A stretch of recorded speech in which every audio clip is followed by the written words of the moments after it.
but his micro was so good that he somehow was able to pull off victories that actually didn't make sense. Like, you shouldn't have been able to beat a human with only Dryads.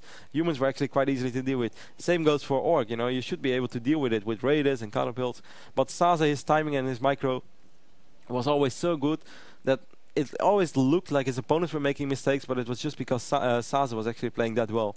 And I think that's always something you're going to see a little bit in PvP as well, since obviously this is such a micro-orientated matchup. Perhaps this is why I like it so much in general. It gives me flashbacks to those great Warcraft 3 days.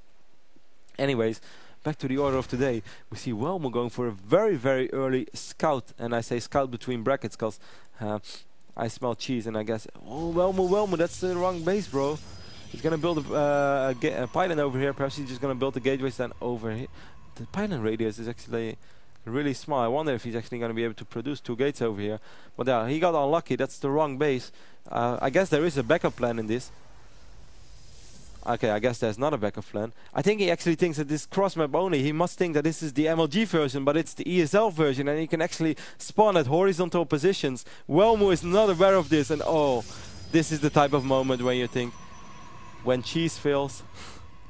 2 gateways right here on the right top side of the map, where SaSe is actually not spawning. It could have been possible though, so he could have got lucky. SaSe right now realizing something funky is up, realizing he's gonna get cheese, but he will be very pleased. And oh, I wish I could have a first-person view right now, and I could see Welmu's face. Even though I have no idea how he looks, I would love to see his face. Wow, he's spamming a lot. Let's take a look at the APM. Not that high. Welmu right now going to the bottom side of the map. SaSe probably quite confused, like, hey man, like, you're cheesing me, but where? Like, I scouted around my base, scouted my ramp, and I scouted the forest. Where are your gates, bro? This doesn't make a lot of sense. Here we do see Welmu. He's still gonna go for it though, so an A for effort. He's not gonna give up as of yet. Actually, he's gonna get in a simulator. I'm not sure what that's all about, since he doesn't, and he even forgot like his second pylon. And there we go, see him, he is going to wipe in the second pylon, but it's going to be a little bit too late. The Zealot will be done within a matter of seconds. So, getting supply capped when you proxy gate and build the gates in the wrong base. Yeah, this is not the PvP I had in mind. SaSe is still very confused, has absolutely no idea what's happening to him. Scouted all around the map.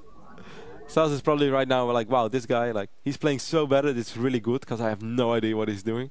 That's probably exactly what's going on. SaSe is going to scout it anytime soon though, and he's probably going to giggle a little bit by himself. SaSe is a guy who loves to make fun of people, and he doesn't mind if you make fun of him. Then we do see he's going to scout those 2 gates, and SaSe is not a guy who likes to chat in game. Ooh, probe train coming in. These Finnish guys. It's Nama, Satini, and now it's also Welmu who's going for the little probe train over here of 8 probes. And he's actually leaving a couple of probes behind to get those additional Zealots out. But yeah, SaSe is going to have so many Zealots. We actually did have those 2 Zealots already in the main race from SaSe, but all SaSe has to do is to save a little bit of time. Actually, he's even going for a Stalker already, which is perhaps a little bit cocky. He should have just made Zealot, but he was probably really, really confused and thinking he needed that Zealot. Here we go, nice engagement by SaSe. I think his Zealots are, actually his first Zealot is in quite a vulnerable position. Welmu actually will be able to do a lot of damage here. Are you kidding me? Please don't tell me that Welmu is actually somehow gonna win this game. That would be ridiculous. That would be one of the silliest things I've ever seen. The Stalker is trapped. Are you kidding me? Welmu will be able to take out the Stalker, and SaSe is losing so many probes right now. This is beyond ridiculous. We still have 1 Zealot on the field for SaSe. Okay, second Zealot is out right now. It's still not that bad for SaSe. He's at 10 probes. He's having an assimilator when Welmu doesn't have it. Wow, that was close. That was tense. Who could have ever thought that this miserable game still could have brought us so much entertainment? Now actually, once again, a good position for Welmu. He's going to have to react real soon though, because SaSe is going to have a second Zealot soon. The third Zealot is coming in. For Welmu, every hit matters so much right now on the Zealot. Every hit is so important. SaSe once again able to get the first hits off on the Zealots. We'll be able to get a surround with the probes as well. Excellent play right there by our Swedish probes player. And Welmu's like, yeah, GG. That wasn't really as planned, but wow, that was close. That was because SaSe got so confident perhaps that he could have held it off. He went for that fast Stalker and he kind of cut the Zealot production. And Welmu actually managed to do a little bit of damage. Man, 4 Zealots. For 1 second that was going to get tense. But SaSe does manage to take the series 2-0. So our excellent Swedish Protest player does advance. Welmu gets unlimited, unfortunately, by not really being aware of the ESL rules.